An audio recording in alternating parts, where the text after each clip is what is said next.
భార్య కొన్ని సందర్భాల్లో పిల్లల్ని నీ దగ్గరికి పంపను, పిల్లల ముఖం కూడా నీకు చూపించని భర్తను అంటూ ఉంటుంది. అవును. ఇది ఎంతవరకు కరెక్ట్ అండి లీగల్గా? అంటే ఈ మధ్య సుప్రీంకోర్టు వారు చెప్పిన దాని ప్రకారం ఏంటంటే బిలో 5 years అనేవి కంపల్సరీ మనం ఏం చేయలేము దానికి. మన అలహాబాద్ హైకోర్టు వారు ఒకటి ఇచ్చారనమాట. ఒక తండ్రి గనక పిల్లల్ని తీసుకొని వెళ్తే అది క్రిమినల్ కేసు కాకూడదు, దాని ఏదో కిడ్నాప్ కేసు అలాంటివి పెట్టకూడదు అని చెప్తున్నారు. సో చాలా జడ్జిమెంట్స్లో ఏంటంటే భార్య కానీ భర్త కానీ బయలాజికల్ ఫాదరు మదర్ అవుతారు పిల్లలకి.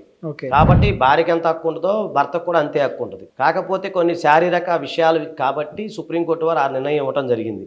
కాకపోతే బాలికల యొక్క సంక్షేమమే ఏదైతే ఉందో అది కోర్టు వారు తీసుకుంటారు.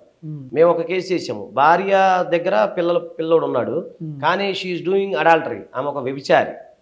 సో భర్తకు ఆ విషయం తెలిసింది, ఆమె వ్యభిచారి, స్వచ్ఛంద వ్యభిచారి అనమాట. తెలుసుకుంది అలాంటి వాతావరణంలో పిల్లలు పెరగకూడదు అని మేము అనుకున్నప్పుడు దాన్ని మేము కేసు ఫైల్ చేసాము, ఆయన రుజువు చేసాము. ఎందుకంటే ఆ ప్రొఫైల్ అవన్నీ ఉంటాయి, ఆ ప్రొఫైల్ డైరెక్ట్గా చెప్తూనే ఉందన్నమాట. చాలా వెబ్సైట్లో కూడా రకరకాలు ఉండటం అవి చూసినప్పుడు అది వాతావరణం పిల్లల మీద పడుతుంది కాబట్టి ఆ ప్రత్యేక కండిషన్లో మేము ఆ పిల్లల్ని తీసుకురావడం జరిగింది. బిలో 5 years గురించి నేను చెప్తున్నాను. కాబట్టి భార్య పిల్లల్ని చూపించకపోవడం అంటే కరెక్ట్ కాదు. మీకు రైట్ ఉంది, విజిట్ చేయొచ్చు, ఇబ్బంది లేదు.